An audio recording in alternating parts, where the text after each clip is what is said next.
Property Law Pas FM bersama Erwin Kalau dari Erwin Kalau & Co.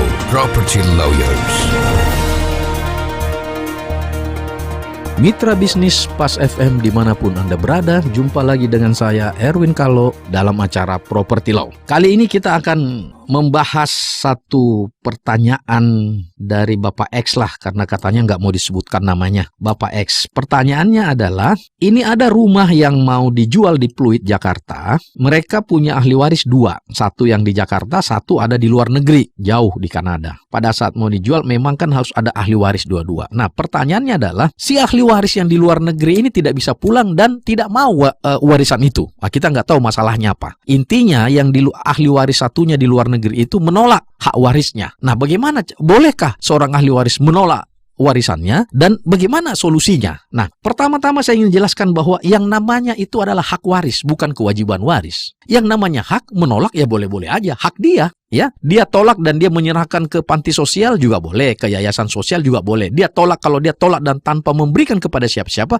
berarti warisannya itu jatuh kepada ahli waris satunya. Ya, jadi in prinsip adalah seseorang ahli waris menolak hak warisnya boleh, walaupun sih jarang-jarang ya ada yang menolak ahli waris. Nah, setidak-tidaknya dia bisa alih. Nah, kita nggak tahu masalah keluarganya gimana dan kondisinya di luar negerinya bagaimana. Ya, bisa saja kita nggak tahu kondisinya di sana. Lalu yang kedua caranya, bagaimana caranya? Jadi penolakan itu apakah bisa cuma WA atau email? Itu tidak bisa, tidak cukup ya. Secara legalitasnya nanti pada saat AJB, PPAT notaris dan BPN pada saat balik akan menanyakan. Ini kan ada, pertama kan harus ada namanya keterangan waris, penetapan waris, siapa ahli warisnya. Di situ ada A dan B. Nah, yang B mana tanda tangannya? Nggak ada, Pak. Ini ada WA-nya atau ada emailnya, nggak berlaku. Jadi pencabutan itu juga harus dibuat secara benar, yaitu secara legal. Artinya apa? Supaya menghindari adanya manipulasi. Bisa kalau email WA siapa, kita nggak tahu siapa yang kirim penolakan itu, kan belum tentu dia. Nah, jadi di sini sekali lagi hukum itu yang dibutuhkan adalah pembuktian. Apakah benar si X ini yang menolak itu memang benar dia menolak, kan itu. Nah, berarti caranya adalah dia bikin surat pernyataan penolakan bahwa ahli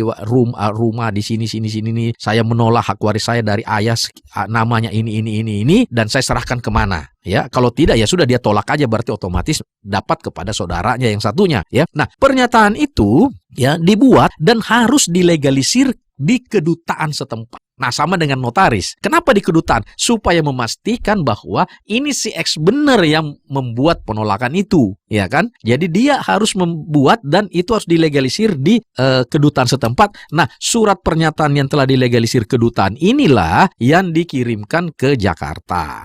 Ya, dari Jakarta akan dikirim, diserahkan kepada notaris PPAT. Nah, dengan demikian pembagian warisnya itu jatuh kepada saudara yang satunya. Jadi tidak bisa.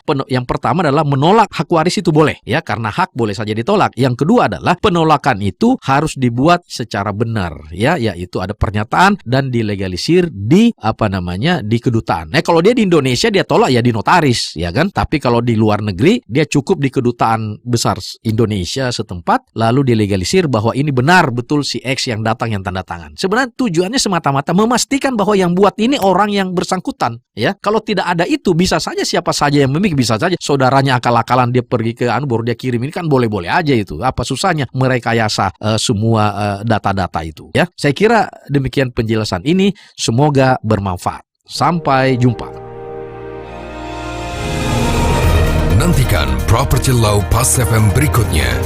Bila Anda memiliki pertanyaan Property Law, email ke redaksi@pasfm.com. redaksi@pasfm.com